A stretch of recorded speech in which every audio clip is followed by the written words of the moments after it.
Hey guys, this is Matt in Exile, and I'm still waiting on Shannon to get here, so we're going to go ahead and start the show without him. I'm going to go ahead and bring an article up I want to talk about, and it is about Anita Dunn. Now, Anita Dunn is going to be President Biden's new chief of staff, taking over for Ronald Klein. Now, Ronald Klein, he's known for being involved with Twitter and Facebook. He helped President Obama get elected by using those platforms to help promote him and get him out there. And he's also had that connections to help Biden while he's been in office to make sure that they do what Biden wants them to do to, get rid of certain information off of those sites, such as the laptop and stuff like that. So, but this woman, what she's known for is actually she was an advisor for Harvey Weinstein whenever he was being prosecuted. And she's also a big fan of Mao Zedong. He was the president of China, and he was a devout Marxist, and he killed about 70 million people of his own people in that country. So let's just say she's not a good person, in my opinion. She's a big fan of that kind of stuff. The other thing about her is that she's not really. Oh, got a video here. We'll go ahead and show it, and she'll talk about how she's a fan of Mao Zedong. Let's go ahead and listen to it. A lot of you have a great deal of ability. A lot of you work hard, put them together, and that answers the why not question. There's usually not a good reason. And then the third lesson and tip actually come from two of my favorite political philosophers, Mao Zedong and Mother Teresa, not often coupled with each other. But the two people that I turn to most to basically deliver a simple point, which is you're going to make choices. You're going to challenge. You're going to say, why not? You're going to figure out how to do things that have never been done before. But here's the deal. These are your choices. They are no one else's. In 1947, when Mao Zedong was being challenged within his own party on his plan to basically take China over, Chiang Kai-shek and the nationalist Chinese held the cities. They had the army, they had the Air Force, they had everything on their side. And people said, how can you win? How can you do this? How can you do this against all of the odds against you? And Mao Zedong said, you fight your war and I'll fight mine. And think about that for a second. You don't have to accept the definition of how to do things, and you don't have to follow other people's choices and paths, okay? It is about your choices and your paths. You fight your own war. You lay out your own path. You figure out what's right for you. You don't let external definition define how good you are internally. You fight your war, you let them fight theirs. Everybody has their own path. And then Mother Teresa, who, upon receiving a letter from a fairly affluent young person who asked her whether she could come over and help with that orphanage in Calcutta, responded very simply, go find your own Calcutta. Okay? Go find your own Calcutta. Fight your own path. Go find the thing that is unique to you, the challenge that is actually yours, not somebody else's challenge. One of the things that we see, the Obamas, both of them, Michelle and Barack, came out of backgrounds as community organizers, working with underprivileged communities. And they both have a huge commitment to service, which is something that St. Andrews also has a huge commitment to.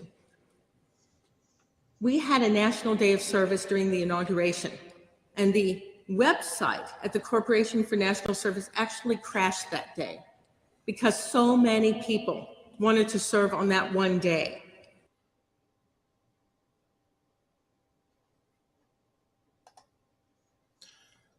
Can you hear me?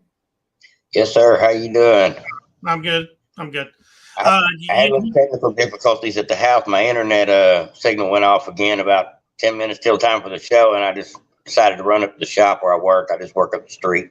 Oh, okay. So running a few minutes late, but it's what I had to do. Yeah. Make it work. Did you know who she is? No, I don't. That's Anita Dunn. That's who's going to be replacing or potentially replacing Ronald Klein, who is the chief of staff. Ronald Klein. Yeah, that's what I meant. He's the chief of staff for Joe Biden. Right. And he's going to be leaving after midterms. Now, do you know anything about her? I know a lot about him. I don't know anything about her. Well, she was a legal expert for Harvey Weinstein whenever he was being prosecuted for the things he did in Hollywood. And she's also a huge fan of Mao Zedong, who killed 70 million of his own people in China. So she's a devout Marxist, and she is someone that's going in there. I think she's worse than Ronald Klein is, because how left wing she is. She's more left wing than he is. Wow, and he's pretty bad. He is pretty bad himself. He's lied about so many things involving the border and just his policies or Joe Biden's policies. One thing I know about Ron Klain is he's been in Joe Biden's ear for about 15 years. Yeah. And I read an article about him and said that he was involved in every single spending package the Democrats have put on the floor in the last 10 years. So I don't know how he orchestrates it or is a part of it, but he obviously has a lot of lobbyist power or has had a lot of lobbyist power to help influence every one of these expenditures that they like to throw at us called bills. Well, he worked for Obama too. He helped design his campaign whenever he ran in 2007. He also has a lot of connections with I think Twitter and Facebook as well. He used to work for both of those companies at one time or another. And I think that's how he actually developed that game plan with Obama to do what they did during the 2007 election. 2007, 2008. I've done a couple of different videos about him in the past, and he is not good. He's horrible for the country. He's one of the people that people have to go through to get to Biden because, I watched a series called House of Cards, and I don't know if you've seen that or not, but it's a pretty wicked series. But at the same time, it gave me a lot of understanding about how the government works. There's so many filters that it takes to get through in order to get close to the president, close to the vice president. You got to go through staffers. You got to go through the Secretary of State, and without going through all them buffers and filters, you don't actually get to be in the Oval Office and have conversations with the president, whoever it may be. And so I know that people like Ron Klain are in the know of everything because he is one of the main filters to keep people away from Biden or to bring people to see Biden. He helps, being Secretary of State, he helps orchestrate that. Secretary of State has a humongous amount of power, and they're not voted in. They're just picked by the president. And that's the worst part. For me, because they can put just about anybody in there. What's going on, John? How you doing? American in Exile. The other thing, what's up? Your audio just cut out on me. No, I'm pretty sure I'm still on. I think. All right. Hold on just a second. I got audio problems. Can you hear me? Yeah, I can hear you. Can you hear me? I can hear you just barely. Let me turn my Bluetooth off. Oh, that's what happened. What, they died? I guess so. It just shut down on me. I think my phone rang and my Bluetooth just went kaplunk. Oh, okay. It's okay. The other thing I wanted to talk about also is the Durham case. Michael Sussmann. I got a video here from Hannity where he had one of Trump's lawyers that's actually prosecuting the case that's going on in Florida right now, where he's suing Hillary Clinton and all those media and the whole media pretty much, and also a lot of her staffers. So let's check that out real quick. Oh, Devin Nunes is in the video as well. the House Intel Committee, and Truth Social I can barely CEO, hear which you. is doing Yes. gangbusters. Devin Nunes is with us, along with Trump attorney Alina Habba is with us. Alina, let me start with you. You've been in the courtroom. I said early on I did not think they'd get a conviction in this case, but we did learn a lot of things. We learned that Hillary Clinton gave the okay under testimony that was given under oath. We learned that upper levels of the FBI seemed to almost be giddy. They didn't tell the rank and file the truth about what they really knew about it. And it seems early on that the FBI, in fact, knew that this was all BS. Didn't that all come out? That all came out. As I said to you on the show last week, the key of this case, in my opinion, was not necessarily getting a guilty verdict for Sussmann. He is such a small player in this. He was, frankly, the lowest of the barrel as far as I'm concerned. What we got was the evidence, and I think that was the key. Durham was trying to put out evidence that there was a text message, and I do want your viewers to remember the text message that came out by the General Counsel Baker only came out after the indictment in 2021. So the judge actually did not allow that to be considered when they decided his verdict today. That was critical. He had a lot of bad decisions by Judge Cooper, who, by the way, has a relationship with Lisa Page in some regard. So that's also concerning. Let's not forget that. Never mind the jury. So the key for us, and in fact for Donald Trump's case against all these individuals, is that we got the connection between Hillary Clinton through Robbie Mook's testimony, and we got the connection between the FBI, Comey, McCabe, all of them, Peter Strzok, and how they hid his identity from agents when they asked to find out who the close hold source was. These are all critical and prove the collusion. That's what, frankly, I got out of this, which is more important to me than Sussmann behind bars. And, you know, Devin, the whole time you got it right. Your counterpart, the congenital liar, got it wrong repeatedly, lied to the American people. What did you take away from this trial? Where do you think Durham is actually headed here? It seems like he understands this was more than an October surprise. This was an outright lie and a hoax, and many people knew it. Well, I think you're hitting the nail on the head, and that is that Durham had to know when he walked into the D.C. courtroom and filed that indictment way back a year ago that it was highly unlikely that he was going to prosecute a well-known, prominent Democrat, one of the top Democrat attorneys in the cesspool. So what Durham really did is he ripped off the Band-Aid, so exposed for anybody who is actually following, the real news like your show, Sean, they can actually see just how bad it's become in Washington, D.C. And so that's why I think you've seen Donald Trump file what Alina's talking about, a civil case, a civil conspiracy case down in Florida. So that's moving. So critical evidence for that case is now out there that can be used in that case. I would also be shocked if Durham does not bring additional indictments. And I think what he's trying to drive for is a conspiracy indictment. I mean, it's clear. We learned last week there's FBI investigators who were involved in this that are now being investigated themselves.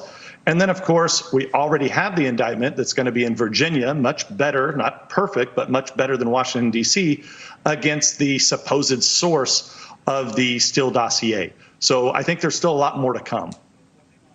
Yeah, well, it's going to be interesting. Alina will give you the last word. Yeah, I'm looking forward to the future indictments. I hope they come sooner rather than later. But in the meantime, our case is moving forward. Devin, as you know, we've gotten tremendous leeway from Devin and Kash Patel and individuals who have been saying this, including you, Sean. So justice will be served in time. Everybody just needs to keep hope up. I think if there's a lot of people I'd like to see depositions on, Hillary Clinton being one, James Comey, Andrew McCabe, Page, Strzok, and many others. We'll see how far Durham gets into this investigation. Again, the two buckets.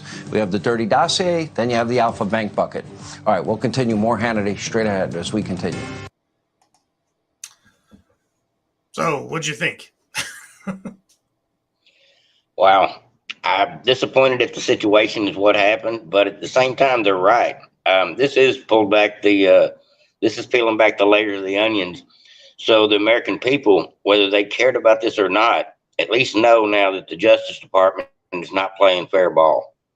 And I think if people didn't know that before, this is just another great exposure of just how screwed up our system is when you've got 6 jurors and 3 of them are Clinton donors, and the whole world knows this. And then it turned out to be a nothing burger as far as the conviction.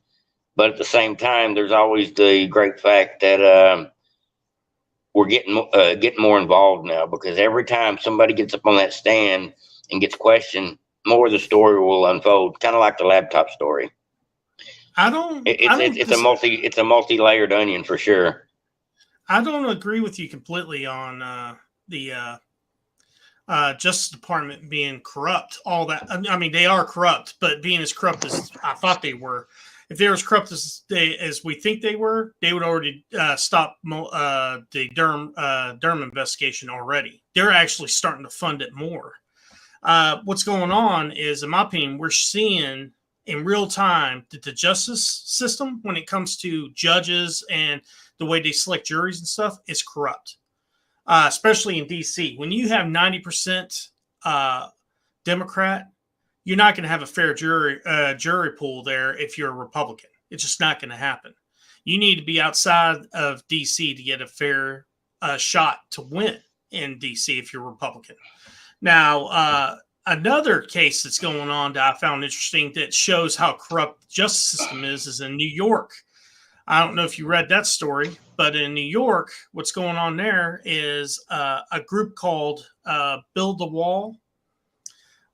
This organization started with Steve Bannon and another guy, and a couple other people, to start building a wall in at the border.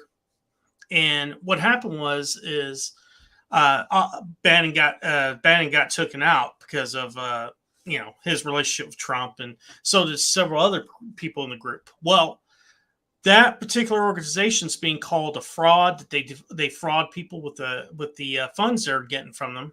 So New York State's taking them to court, and the thing is, right now they're in deliberations. The jury's hasn't decided if they're convicting or if they're not. Well, the state of New York said, "Hey, we want one of these jurors replaced due to he is holding up everybody else because he's saying that there's no evidence that they did anything wrong or anything illegal." So it's just more evidence, in my opinion, that the Democrats are completely have completely pretty much destroyed the justice system in New York and now in DC because of these two cases prove that. Because you can't take a juror off of a case whenever they're in deliberation. They're in the middle of deliberation. They have been in deliberation for 3 days, and you want to take that juror off? That's not right. It's illegal as well. But they're trying to get the judge to do it right now. I don't know if they're going to be successful. It doesn't look like it, but it's just more proof of what's going on with the justice system. I mean, they tried to do that with Kyle Rittenhouse whenever he was on trial. They tried to influence the jury by trying to dox them, find out where they live, all sorts of stuff that Democrats try to do with that case. And that judge had none of it, which I'm glad they had a judge like that. All right. Can you hear me? Yeah, I can hear you now. Okay. All right. I don't know what happened. Everything just flaked out for a second. Okay. Well, I was talking about the case that's in New York, comparing it to this, because I don't know if you know anything about that case, but it has to do with a group called an organization called Build the Wall. And they were started by Steve Bannon and some others. And what happened was they're in court right now because the state of New York saying that they're a fraud. They have they have taken people's money with the idea that they're supposed to be building a wall, but they're not. They're using it for their own purposes. Well, they went down there and built 200 feet of the wall before Trump was able to get anybody down there to start building in the first place. So that's not true. But when does the truth matter to Democrats anyway? But the thing is, right now, the court case is pretty much done, but the jury's in deliberation right now. And the state of New York wants to replace one of those jurors because he is one of the jurors that's holding out, that's saying, hey, there's no evidence that they did anything illegal. So it's just, they asked the judge to do so, and the judge is like this, okay, let's talk about it. And they had to talk about it for 15 minutes. It doesn't look like it's going to happen because it is illegal. There's nothing there's no court case that's ever happened where you change a juror during deliberation, during pretty much the time that they're actually trying to figure out if they're going to convict or not. They've been 3 days into deliberation, and that's what the Democrats are worried about. You can't do that. You can't sit there and change the jury in the middle of a trial unless something has been compromised. Yeah, and that would be the only exception to the rule. Well, the thing is, it's not in the middle of a trial. The trial's over. It's in the middle of deliberation. They've already heard the whole case. They're deciding whether or not they're guilty or not. And the Democrats realize they have someone in there that's going to make it either a hung jury or might convince these others that, hey, they didn't do anything wrong. That's trying to stack the deck again. Yeah, but they can't. The judge ain't going to allow it to happen, which is a good thing. But I kind of brought up how they try to do that with Kyle Rittenhouse too. Yeah, they try to rig things by any means necessary. If they can push in a phony jury and get their choice of DC or just any woke judge out there that'll go their way with these cases, that's a little bit of favor to their end. They do everything they can to tip the scales of justice in their favor before anything ever gets started. Just like with this Durham trial, I knew when it happened it would be exposure, but I didn't think that this guy would catch any real time, and if he did, it would end up being a plea deal where he tells on somebody else. So I don't even care about these people going to jail for any length of time. That's not my issue, which I want all these crooks to go to jail, don't get me wrong. But when you've got a situation like that, the bigger picture is getting folks in a compromised situation. That way they tell on their bosses.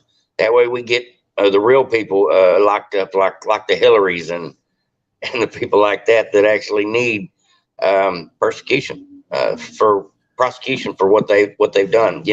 Like Sussmann was a small fish. I'm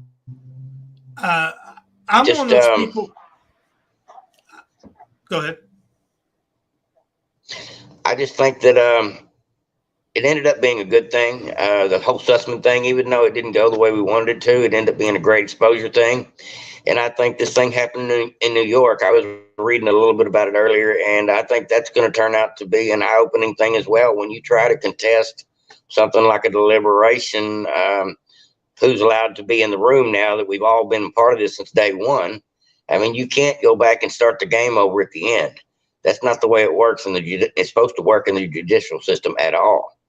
It's supposed to be preset as far as, they went to a lot of trouble to get to this phase of the trial and to get to the end, to get to deliberation. They had to go through a lot. And for them to try to play these games, it's just, it's Democrat tactics. That's all I can say about it. Yeah. But I try to compare it to like what happened with Kyle Rittenhouse, but it was a little bit different. What they try to do is try to pretty much dox the jury to find out where they live so they can intimidate them. But of course, it didn't happen because that judge, he put his foot down. No cameras look at the the jury pool, and no, he almost made it where no cameras were going to be in the actual courtroom. That's how tired he was dealing with the crap, which I don't blame him.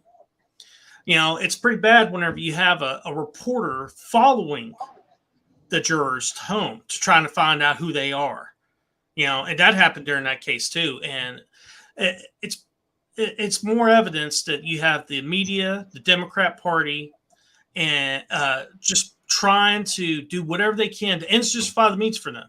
The ends justify the means for them to pretty much try to change outcomes in these court cases any way possible. It's bad enough they've already got George Soros money and soaked into so many of these county courthouses already. But now they try these little tricks, you know, stacking the deck on the jury and trying to change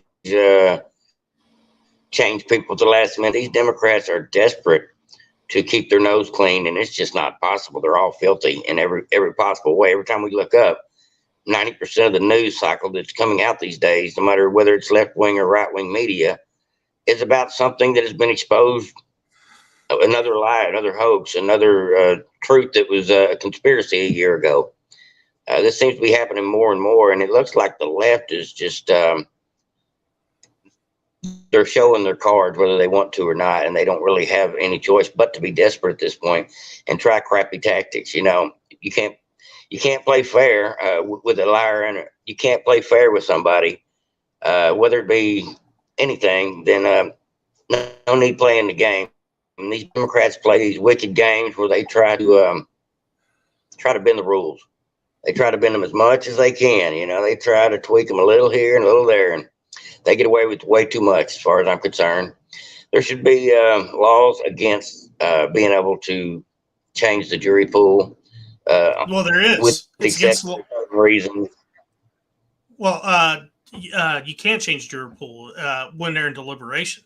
Now they could change a juror during the court case, like that's why they have alternate jurors. But you can't change it during deliberation. Right. It's already said and done.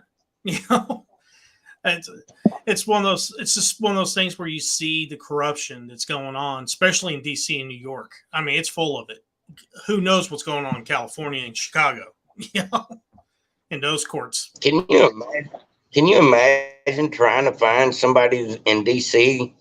that doesn't hate Trump, that doesn't it seems like DC to me is not just a political swamp and a place for a lot of politicians to work, but it's a crap hole for as far as the city. They got crack and meth labs and crack houses 2 blocks from the Capitol. This I know for a fact. I've seen some of the footage. That place is a dump. I hate to say that, but it's a dump inside and out, even all the way up to the Capitol. It's not a very pretty city, and it's because the Democrats have run it in the ground. And they're in control of everything over there. Every bit of the politics over there is soaked up by them 100%. And so to find somebody that's not a Democrat or willing to even speak out against the Democrats, I mean, you might as well be in San Francisco, California or something. It's bad. Well, we got a couple minutes left. Do you want to go ahead and promote your channel? Yes, sir. My channel is Devoted Patriots 2, TOO. I'm over here on YouTube. I'm also same name over on Rumble as well. All one word, Devoted Patriots 2. I've done about half a dozen videos over on Rumble so far. I try to put out a couple a week. Those are the videos I want to spend a little extra time and effort on to do some more research. And so that's why I don't push out as many over there, because I want the best of the best of over there, because you can actually say what you want over there, speak your mind over there, and that's actually kind of nice. Yeah. You've been doing great on your channel lately. I just want to give you a big congratulations. You finally hit that 1,000 mark with this channel. Whether everybody knows it or not, Matt had a bigger channel and got it nuked somewhere along the way, just like me. And you have to start from scratch, and it's a little disheartening, but thank God for the persistent. And I'm just glad to see you making it back up to the top again where you need to be, growing your numbers every day. That's a blessing. I'm just glad to see that YouTube didn't take you down and keep you down. Yeah, I really appreciate it. Appreciate that. The hardest thing is actually having time to make videos, especially since I'm helping with This Way Network and producing. It's just it's hard. It's hard to have enough time to actually make videos right in front of the camera. You know, I've been putting clips out and doing what I can, but it's every once in a while I get to get a video out with my face in the video, and that's what I really like doing. But you know, it is what it is. You know, I've noticed that you've jumped up pretty good at about you're almost 800 subscribers, aren't you? Last time I looked, I was at about 7.5. Okay. But it may be close today, but it's been growing every day. I see in my emails, new subscriber. It's been great. I appreciate everybody's helping support my channel, helping it grow. It's come a long way in just a week. Guys, if you want to know where the link is, it's down the bottom of the description area. You can get that link, and you can also get the Rumble link. I'll put that in there as well. Make sure you share it, like, and subscribe to this video. It's been a lot of fun doing it with Shannon. I'm hoping we could do it again where it's not as going to be as choppy, but it is what it is. You got to do what you got to do so you can get signal. That's right. That's it. Sometimes you got to go with plan B and you just have to deal with it. Yep. All right, is there anything else you want to talk about before you go? Just thank everybody for showing up. I see people in the comment section and everything. Just glad to have the listeners, and just glad to be here, and just want to keep on keeping on, and tell everybody have a blessed day. Yeah. All right. See y'all guys later. Peace. Over and out. Later.